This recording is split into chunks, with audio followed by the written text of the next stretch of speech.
زکوٰۃ ادا نہ کرنے کی وجہ سے آخرت میں سزا۔ سورہ توبہ کی آیت نمبر 34 اور 35، 34 35۔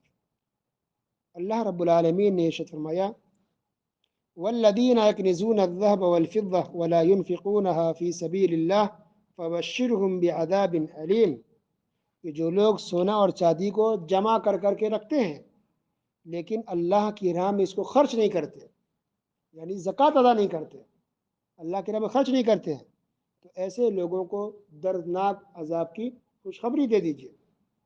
یوم یحمى علیہا فی نار جہنم،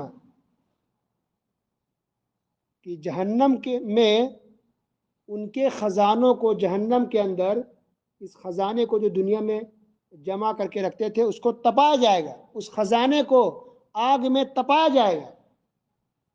فَتُكْوَى بِهَا جِبَاهُهُمْ وَجُنُوبُهُمْ وَظُهُورُهُمْ، پھر اس کے ذریعے اس انسان کو جو زکوٰۃ ادا نہیں کرتا تھا اس کو داغا جائے گا، اس کی پیشانی کو، ماتھے کو، پیشانی کو، اس کو پہلو کو یعنی بازوؤں کو، اور اس کی پیٹھ کو آگ میں جلا جائے گا، آگ سے داغا جائے گا۔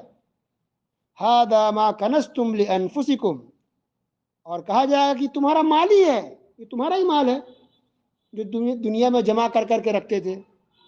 فَذُوقُوا مَا كُنتُمْ تَكْنِزُونَ، لہذا اس کا مزہ چکھو آج عذاب کے ذریعے۔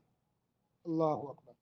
گویا جو انسان پیسے میں زکوٰۃ نہیں نکال رہا، یا سونا میں زکوٰۃ نہیں نکال رہا، یا چاندی میں زکوٰۃ نہیں نکال رہا، یا جو چیز جس پر زکوٰۃ ہے نہیں نکال رہا ہے، تو اللہ تعالیٰ اس چیز کو آگ میں جہنم میں تپائے گا، آگ میں بالکل تپا کر کے پھر انسان کو داغا جائے گا، اس کے جسم کو، جسم کے ایک ایک حصے کے پارٹ کو داغا جائے گا۔ اتنا خطرناک انسان کو تڑپا تڑپا کر کے عذاب دیا جائے گا، اس کو جو دنیا میں زکوٰۃ ادا نہیں کرتا تھا۔